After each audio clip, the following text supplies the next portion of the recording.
நீங்க பரம்பரையா ஒரு சொந்தமா ஒரு வீட்டை கட்டி உங்களோட தாத்தா, உங்களோட அம்மா, உங்களோட அப்பா, நீங்க எல்லாரும் ஒன்னா வாழ்ந்துகிட்டு இருக்கீங்க. அந்த வீட்டுல ஒருத்தவன் அடிக்கிறான். நீ இனிமே இந்த வீட்டுல இருக்கக்கூடாது, இந்த வீட்டை விட்டு வெளியேறு, இந்த வீட்டுல உனக்கு இருக்க உரிமை கிடையாது அப்படின்னு சொல்லும் போது நீங்க அவனை திரும்ப எதிர்த்து அடிக்கிறீங்க. திரும்ப அவன் அடிக்கிற அடியை தாங்க முடியாம தப்பிச்சு போறீங்க. ஸோ பக்கத்துல வேற இடத்துல போய் உங்களோட சொந்த வீட்டை விட்டு வேற ஒரு இடத்துல இருக்கீங்க. அங்கேயும் அடிக்கிறான். நீ இங்கேயும் இருக்கக்கூடாது, இங்க இருந்து நீ வெளியே போ. ஸோ இந்த பிரச்சனை தான் நடந்துகிட்டு இருக்கு இஸ்ரேல் பாலஸ்தீன்ல. நம்ம இவ்வளோ வருஷமா கேட்டுட்டு இருக்கிறத ஒரே வரியில் சொல்லணும்னா, உன் சொந்த வீட்டில் நீ இருக்கக்கூடாது, நீ வெளியே கிளம்பு, அது ஏன் வீடுன்னு ஒருத்தவன் உரிமை கொண்டாடுறான். இதுதான் பிரச்சனை. ஸோ இஸ்ரேல் பாலஸ்தீனத்துக்கு எப்பவுமே பிரச்சனை வந்துகிட்டே இருக்கும். நம்ம ரீசெண்டாக ஒரு மாசத்துக்கு முன்னாடி ஒரு பிரச்சனையை கேள்விப்பட்டோம். பாலஸ்தீன் என்ன பண்ணாங்கன்னா இஸ்ரேலை லைட்டாக சீண்டிட்டாங்க. ஸோ இஸ்ரேல் என்ன பண்ணாங்கன்னா அதுக்கு பயங்கரமா பதிலடி கொடுத்தாங்க. அந்த அடியை திரும்ப கொடுக்கும்போது அவங்க ஒரு வார்த்தை சொன்னாங்க. அதாவது இஸ்ரேலோட அதிபர் என்ன சொன்னார்னா, காசாக்குள்ள ஹமாஸ் அமைப்பு தீவிரவாதிகள் நிறைய பேர் இருக்காங்க, இவங்க நாங்க அடியோட ஒருத்தவன் கூட விடாம எல்லாத்தையும் கொன்னுட்டு தான் இந்த போரை நிப்பாட்டுவோம் அப்படின்ற ஒரு வார்த்தையை அதாவது ஒரு வரியை அவர் சொல்லியிருக்காரு இஸ்ரேலோட அதிபர். அதோ அந்த ஒத்த வார்த்தைக்காக தான் இவ்வளோ நாள் கொஞ்சம் சாதாரணமா எல்லா பிரச்சனையும் முடிஞ்சு இந்த பிரச்சனை முடிஞ்சிருச்சு அப்படின்னு மக்கள் நினைச்சிட்டு இருக்கும்போது திரும்ப இந்த பிரச்சனை ஆரம்பிச்சிருக்கு.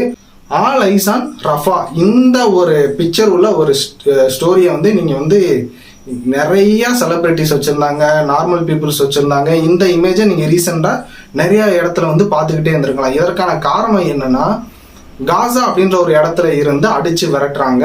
அவங்க நகர்ந்து அதாவது அந்த காசா அப்படின்ற ஒரு இடத்துல நடுப்பகுதியில தங்குறாங்க மக்கள். அங்கே உள்ள மக்கள் அவங்களோட அடியை தாங்க முடியாம நீங்க இங்க இருக்கக்கூடாது அப்படின்ற ஒரு காரணத்துக்காக திரும்ப நீங்க இந்த நடுப்பகுதியிலையும் இருக்கக்கூடாது, நீங்க கீழே போயிருங்க, ஹமாஸ் அமைப்பு மேலதான் இருக்காங்க, நாங்க அவங்கள கொண்டுடுறோம், நாங்க பொதுமக்களை கொல்ல மாட்டோம் அப்படின்னு ஒரு வாக்குறுதி கொடுக்குறாங்க. ஸோ என்னதான் அவன் நம்மளை அடிச்சானோ அவனோட பேச்சை நம்பி, அதாவது இஸ்ரேலோட பேச்சை நம்பி இவங்க என்ன பண்றாங்கன்னா, இங்க அதாவது காசால அந்த மிடில் அதாவது நடுவில் உள்ள இடத்துல இருந்து கீழே ரஃபா அப்படின்ற ஒரு இடத்துல தங்குறாங்க. அந்த தங்கின இடத்துல எந்த ஒரு அறிவிப்புமே இல்லாம சடனா குண்டு மழை பொழியுது. அந்த குண்டு மலையில கண்ணை திறந்து பார்த்தா உங்களோட அம்மா, உங்களோட அப்பா, உங்களோட குழந்தை எல்லாரும் கண்ணு முன்னாடி கருகி இறந்து கிடக்காங்க. ஸோ அவங்கள நம்பி இந்த இடத்துல தங்குனதுக்கான ஒரு அவங்க ஒரு பதில் என்ன கொடுத்துருக்காங்கன்னா, இதைத்தான் ஒரு பதிலாக கொடுத்துருக்காங்க. சரி, இவ்வளோ பிரச்சனை நடந்துட்டு இருக்கு, மற்ற நாடுகள் கேள்வி கேட்கலாமே அப்படின்னு பார்த்துக்கிட்டீங்கன்னா, பெரிய பெரிய நாடுகள்லாம் இங்கே இஸ்ரேலுக்கு சப்போர்ட்டாக இருக்கு. அங்கே காசால உள்ள மக்களுக்கு சப்போர்ட்டுக்கு யாருமே கிடையாது. அதனால தான் இந்த அடி வாங்கிட்டு இருக்காங்க அந்த மக்கள். ஸோ இந்த ஒரு வருஷம் ஃபுல்லாமே இவங்க நாடோடி மாதிரி தான் வாழ்ந்துட்டு இருக்காங்க. கிடைக்கிற சாப்பாடு இல்லாம, தங்குறதுக்கு இடம் இல்லாம, சொந்த நாட்டுக்குள்ளேயே ஒரு நாடோடி மாதிரி.